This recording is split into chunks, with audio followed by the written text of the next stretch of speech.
Pour mieux s'immerger dans la réalité politique, sécuritaire, économique et sociale d'Israël, connectez-vous chaque matin sur Studio Kalita. Olivier Granillic vous y attend pour sa revue de la presse.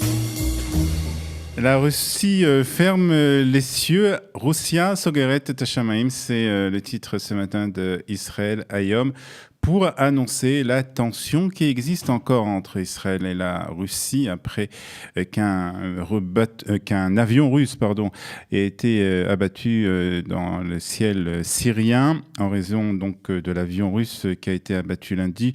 Moscou a annoncé la fermeture aux avions israéliens de l'espace aérien syrien, en tout cas d'une partie de l'espace aérien syrien. Cette décision risque d'avoir des conséquences sur la sécurité d'Israël, annonce ce matin le Maariv. Selon le quotidien, l'Iran pourrait en effet profiter de cette période pour transférer des armes au mouvement Hezbollah.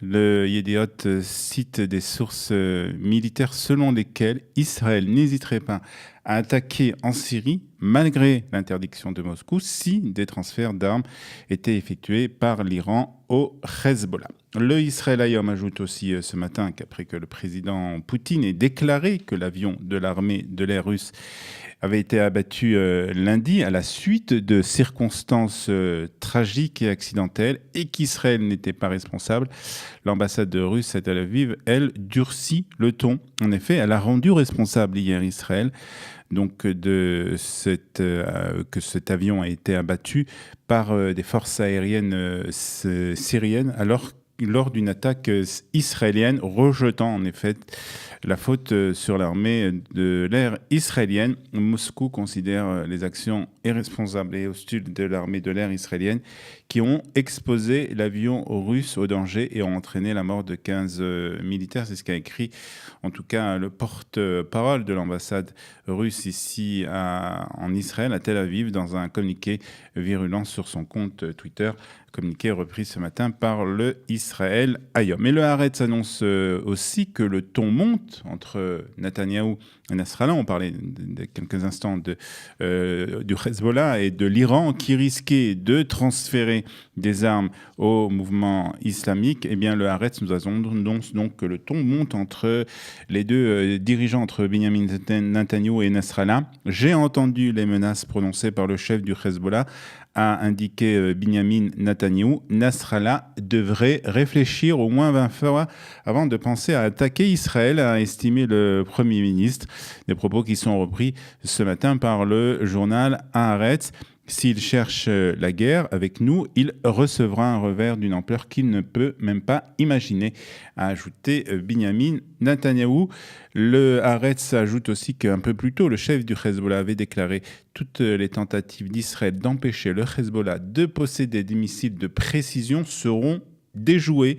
Nous avons en notre possession des missiles qui, s'ils sont utilisés dans une future guerre, changeront la donne dans son ensemble, avait déclaré donc Nasrallah dans un discours à Beyrouth. Et ce sont des propos qui sont ce matin repris par le Haaretz. Israël Hayom nous annonce aussi ce matin une rencontre qui va avoir lieu la semaine prochaine entre Benjamin Netanyahou et le président américain Donald Trump. Rencontre qui aura lieu à New York au cours de l'Assemblée générale des Nations Unies qui se tient donc à partir de dimanche prochain. La rencontre entre les dirigeants aura lieu justement dimanche, le premier jour de cette Assemblée générale. Le quotidien ajoute que Benjamin Netanyahou rencontrera aussi le président français Emmanuel Macron au cours de cette séance aux Nations Unies.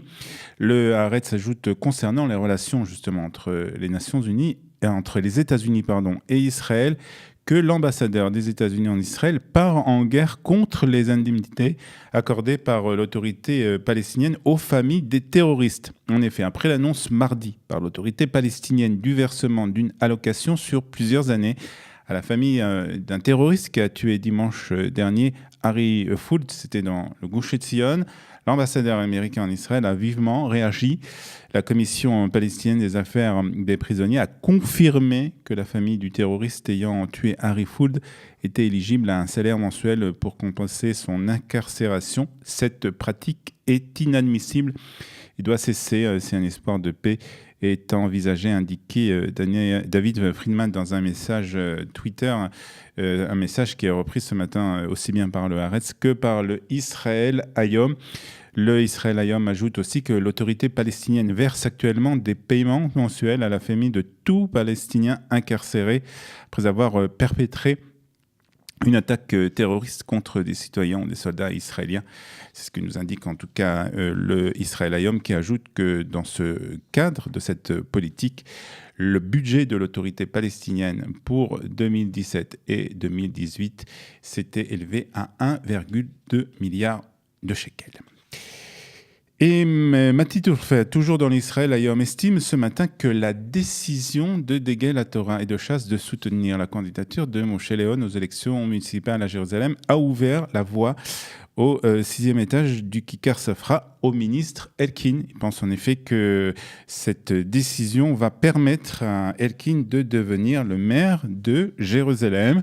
Pour le commentateur du Israël Hayom, cette décision a rendu public l'ampleur de la crise qui existe entre les factions orthodoxes ashkénazes, entre Degel HaTorah et donc Degel HaTorah et Ardut HaTorah, ces deux partis orthodoxes qui sont présents dans la course aux élections ici pour la municipalité de Jérusalem, entre Yahadut HaTorah et Degel HaTorah, une crise qui commence à Jérusalem et qui pourrait avoir une influence sur la coalition du gouvernement de Binyamin Netanyahu. C'est ce qu'estime ce matin en tout cas le commentateur de Israël Hayom. Cette décision, ajoute le commentateur, empêche tout accord entre les deux parties concernant la loi sur l'enrôlement des Bachurei Yeshiva, et cela pourrait avoir donc une influence très importante sur la coalition. Une analyse trouvée ce matin donc dans le